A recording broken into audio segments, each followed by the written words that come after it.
அனைவருக்கும் வணக்கம். இந்த வீடியோவில் தேர்தல் பணி சார்ந்த முக்கிய 100 கேள்வி பதில்கள் குறித்து பார்க்கலாம். முதலாவது பகுதி இவிஎம் மற்றும் மாக்போல். இவிஎம் இயந்திரங்களை இணைக்கும் போது எதை முதலில் செய்ய வேண்டும்? பதில்: எக்காரணம் கொண்டும் கண்ட்ரோல் யூனிட்டை ஆன் செய்வதற்கு முன்னரே அனைத்து இணைப்புகளையும் ballot unit, VVPAT, control unit சரியாக இணைக்கப்பட வேண்டும். பேலட் யூனிட் மற்றும் விவிபேட் கேபிள்களை இணைக்கும் போது கவனிக்க வேண்டிய நிறக்குறியீடு என்ன? சிவப்பு நிற குறியீடு சிவப்புடனும் கருப்பு நிற குறியீடு கருப்புடனும் இணையுமாறு அழுத்த வேண்டும். மாக்போல் தொடங்குவதற்கு முன் செய்ய வேண்டிய மிக முக்கியமான செயல் என்ன? விவிபேட்டின் பேப்பர் ஸ்லிப் பெட்டி காலியாக உள்ளது என்பதை முகவர்களுக்கு காண்பிக்க வேண்டும். மாதிரி வாக்குப்பதிவில் குறைந்தபட்சம் எத்தனை வாக்குகள் பதியப்பட வேண்டும்?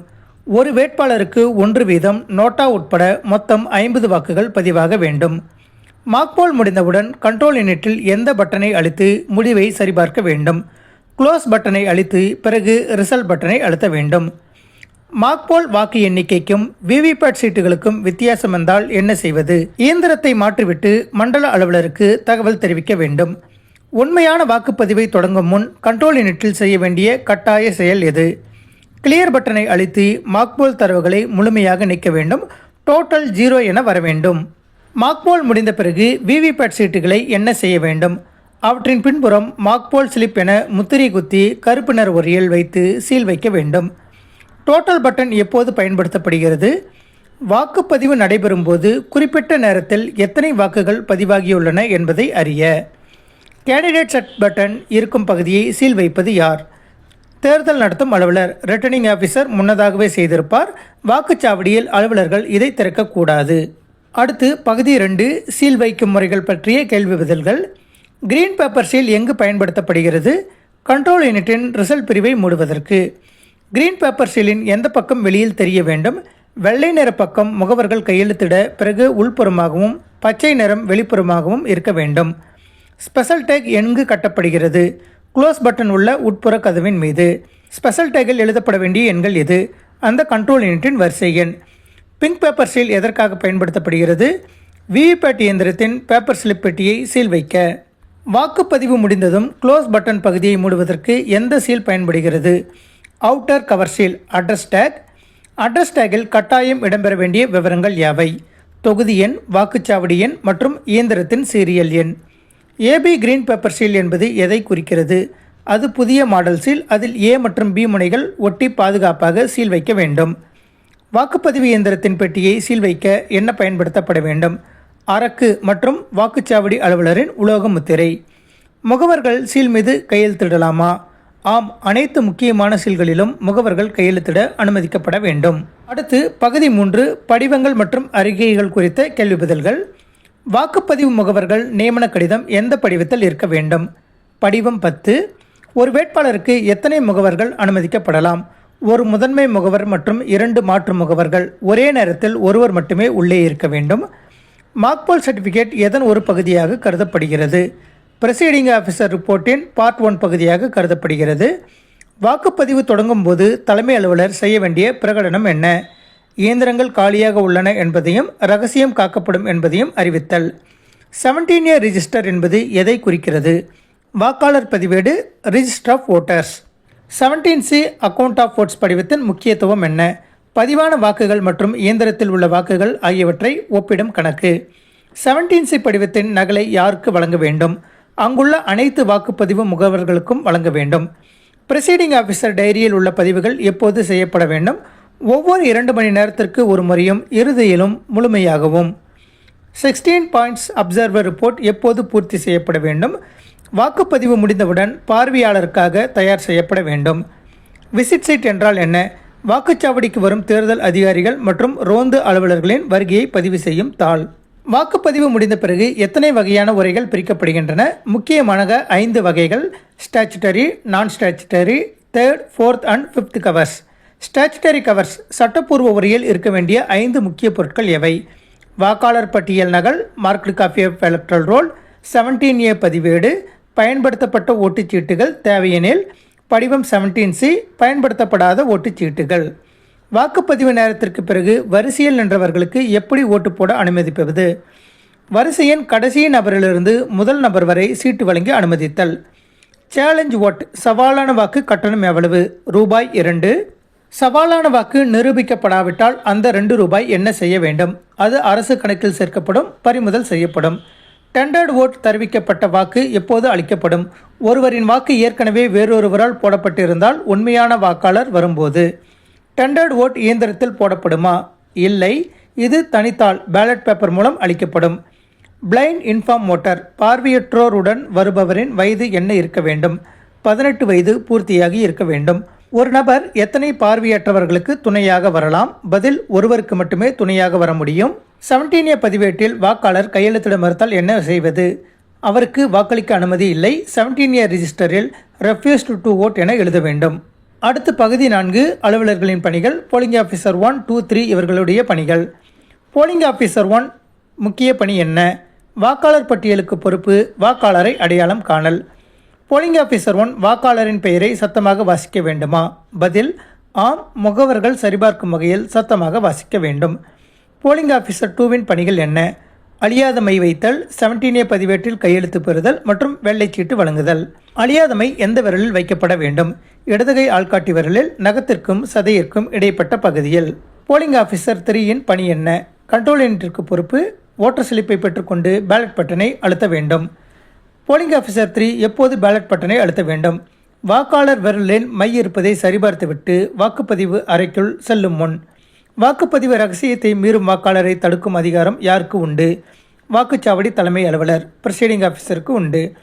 டெஸ்ட் ஓட் எப்போது அளிக்கப்படும்? தான் அளித்த வாக்கு விவிபேட்டில் தவறாக விழுகிறது என வாக்காளர் புகார் அளித்தால்.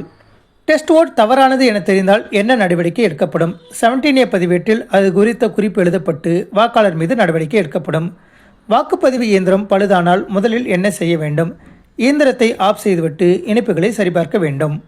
அடுத்து பகுதி 5 பிழைகளை தவிர்த்தல். EVM எரர் 4.1 எதை குறிக்கிறது? இணைப்பில் ஏதோ கோளாறு கம்யூனிகேஷன் எரர் உள்ளதை குறிக்கிறது. மாக்போலிற்கு பிறகு கிளியர் பட்டனை அழுத்த மறந்துவிட்டால் என்ன செய்ய வேண்டும்? உண்மையான வாக்குகளுடன் மாதிரி வாக்குகளும் சேர்ந்து கணக்கு தப்பாகிவிடும். இது பெரிய குற்றம். விவிபேட் பேப்பர் சிக்கிக்கொண்டால் பேப்பர் ஜாம், அலுவலர்கள் பெட்டியை திறக்கலாமா? கூடாது. மண்டல அலுவலரை அழைத்து இயந்திரத்தை மாற்ற வேண்டும். வாக்குப்பதிவு முடிந்ததும் க்ளோஸ் பட்டனை அழுத்த மறந்து இயந்திரத்தை சீல் வைத்தால் என்ன செய்வது? இது மிகப்பெரிய தவறு. வாக்கு எண்ணிக்கை மையத்தில் மட்டுமே இது சரி செய்ய முடியும். உடனே ரிட்டர்னிங் ஆஃபீஸருக்கு தகவல் தெரிவிக்க வேண்டும். 17A ரிஜிஸ்டர் மற்றும் கண்ட்ரோல் யூனிட் டோட்டல் வாக்குகள் எப்போதும் சமமாக இருக்க வேண்டுமா? ஆம். யாராவது வாக்களிக்க மறந்திருந்தால் மட்டுமே வித்தியாசம் வரும். அதை குறிப்பில் எழுத வேண்டும். ஒரு வாக்காளர் கையெழுத்திற்கு பதிலாக பெருவிரல் ரேகை வைத்தால் அதை யார் சான்றளிக்க வேண்டும்? போலிங் ஆஃபீஸர் 2 சான்றளிக்க வேண்டும். பூத் ஸ்லிப் மட்டுமே அடையாள சான்றாக ஏற்றுக்கொள்ளப்படுமா? இல்லை. தேர்தல் ஆணையம் அங்கீகரித்த 12 அடையாள அட்டைகளில் ஏதேனும் ஒன்று அவசியம். ASD ஆப்ஷன் ஷிஃப்ட் டெத் வாக்காளர்கள் வந்தால் என்ன நடைமுறை? அவர்களின் கையெழுத்து மற்றும் புகைப்படம் பெறப்பட்டு கூடுதல் உறுதிமொழி எடுக்கப்பட வேண்டும். வாக்குப்பதிவு முகவர்கள் எப்போது வெளியே செல்லலாம்? மாலை 3 மணிக்கு பிறகு வெளியே செல்ல அனுமதி இல்லை. அவசரமெனில் மாற்று முகவரை உள்ளே விட வேண்டும். பகுதி 6 வாக்குப்பதிவு நிறைவு மற்றும் ஒப்படைப்பு சார்ந்த கேள்வி பதில்கள். வாக்குப்பதிவு முடிந்ததும் முதலில் என்ன செய்ய வேண்டும்? க்ளோஸ் பட்டனை அழுத்தி இயந்திரத்தை மூடுதல். இயந்திரத்தின் மின் இணைப்பை எப்போது துண்டிக்க வேண்டும்? க்ளோஸ் அழுத்தி டோட்டல் சரிபார்த்து இயந்திரத்தை ஆஃப் செய்த பிறகு. விவிபேட்டின் மின்கலத்தை அகற்ற வேண்டுமா? ஆம். வாக்குப்பதிவு முடிந்ததும் விவிபேட்டின் பேட்டரியை அகற்ற வேண்டும். முகவர்களுக்கு வழங்கப்பட வேண்டிய மிக முக்கியமான ஆவணம் எது? 17C அக்கவுண்ட்ஸ் ஆஃப் ஓட்ஸ் நகல். ஜோனல் ஆஃபீஸரிடம் ஒப்படைக்க வேண்டிய 6 முக்கியமான உரைகள் எவை? 17C படிவம், டைரி, மாக்போல் சான்றிதழ், 17A பதிவேடு, வாக்காளர் பட்டியல் மற்றும் பிரகடனங்கள். அன்சீல்டு கவரில் சீல் வைக்கப்படாத உரைகள் எவை? 17C கணக்கு மற்றும் தலைமை அலுவலரின் டைரி போன்றவை சரிபார்ப்பிற்காக. பேப்பர் சீல் அக்கவுண்ட் எங்கு எழுதப்பட வேண்டும்? 17C படிவத்தின் ஒரு பகுதியில். வாக்குப்பதிவு இயந்திரங்கள் எங்கே கொண்டு செல்லப்படுகின்றன? பாதுகாக்கப்பட்ட வாக்கு எண்ணிக்கை மையம், reception centre, strong room. ECI net செயலி எதற்கு கூடுதல் பயனுள்ளதாக இருக்கிறது? தேர்தல் நிலவரங்களை உடனுக்குடன் மேலிடத்திற்கு தெரிவிக்க. வாக்குப்பதிவு அறையின் ஓட்டிங் கம்பார்ட்மெண்ட் உயரம் எவ்வளவு இருக்க வேண்டும்? ரகசியம் காக்கப்படும் வகையில் குறைந்தபட்சம் 24 அங்குலம். அடுத்ததாக பகுதி 7 கூடுதல் நடைமுறைகள் குறித்து பார்க்கலாம். கண்ட்ரோல் யூனிட்டில் லோ பேட்டரி என வந்தால் என்ன செய்வது? இயந்திரத்தை ஆஃப் செய்யாமல் பேட்டரியை மட்டும் மாற்ற மண்டல அலுவலரை அழைக்க வேண்டும். மாக்போல் நடத்தும் போது முகவர்கள் யாரும் இல்லை என்றால் என்ன செய்வது? 15 நிமிடங்கள் காத்திருந்துவிட்டு மற்ற அலுவலர்களுடன் இணைந்து நடத்தலாம். தேர்தல் பொருட்கள் வாங்கும்போது இவிஎம் மற்றும் விவிபேட் எண்களை எதனுடன் ஒப்பிட வேண்டும்? வழங்கப்பட்ட வரிசை பட்டியலுடன் serial number list. Proxy voter பதிலி வாக்காளர் அடையாளமை எங்கு வைக்கப்படும்? இடதுகை நடுவிரலில். ஒரு வாக்காளர் 17A கையெழுத்திட்டு ஓட்டு போட மாட்டேன் என சொன்னால் என்ன பண்ணுவது? 17A ரெஃப்யூஸ்ட் டு ஓட் என குறித்து அவர் கையெழுத்தை பெற வேண்டும். கண்ட்ரோல் யூனிட் மற்றும் பேலட் யூனிட் இணைப்பை துண்டிக்கும் முன் என்ன செய்ய வேண்டும்? கண்ட்ரோல் யூனிட்டை ஆஃப் செய்திருக்க வேண்டும்.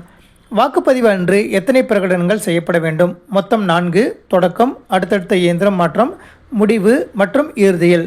ஸ்பெஷல் டேக் தொலைந்துவிட்டால் என்ன செய்வது? மண்டல அலுவலரிடம் மாற்று டேக் கோர வேண்டும். அதுவரை வாக்குப்பதிவை தொடங்கக்கூடாது. மெட்டல் சீல் உலோகமுத்திரை எங்கு பயன்படுத்தப்படும்? சட்டப்பூர்வ உரைகள் மற்றும் இயந்திர பெட்டிகளை சீல் வைக்க.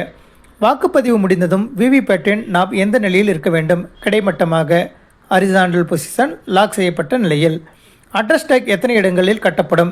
Ballot unit, control unit, VVPAT மற்றும் இவற்றின் பெட்டிகள் என அனைத்து இடங்களிலும். கிரீன் பேப்பர் சீல் கிழிந்துவிட்டால் என்ன செய்வது? அதற்கென வழங்கப்பட்ட கூடுதல் சீலை பயன்படுத்தி விவரங்களை டைரியில் குறிக்க வேண்டும். மாக்போல் சீட்டுகள் வைக்கும் பிளாஸ்டிக் டப்பா எப்படி சீல் வைக்கப்படும்? இளஞ்சிவப்பு காகித சீல், பிங்க் பேப்பர் சீல் கொண்டு சீல் வைக்கப்பட வேண்டும்.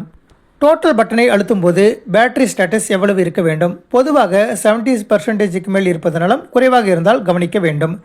கேண்டிடேட் செட் பட்டன் இருக்கும் கதவை எப்போது திறக்கலாம்? எக்காரணம் கொண்டும் வாக்குச்சாவடியில் திறக்க அனுமதி இல்லை.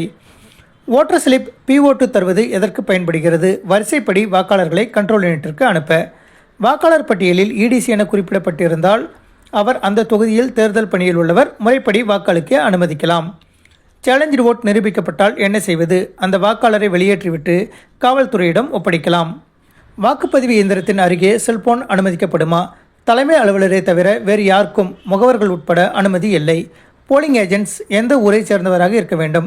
அதே தொகுதியை சேர்ந்த அல்லது அந்த வாக்குச்சாவடிக்கு உட்பட்டவராக இருக்க வேண்டும்.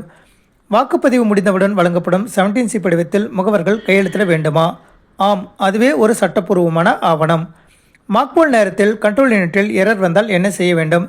அந்த குறிப்பிட்ட இயந்திரத்தை ballot unit, control unit, VVPAT மட்டும் மாற்றினால் போதும்.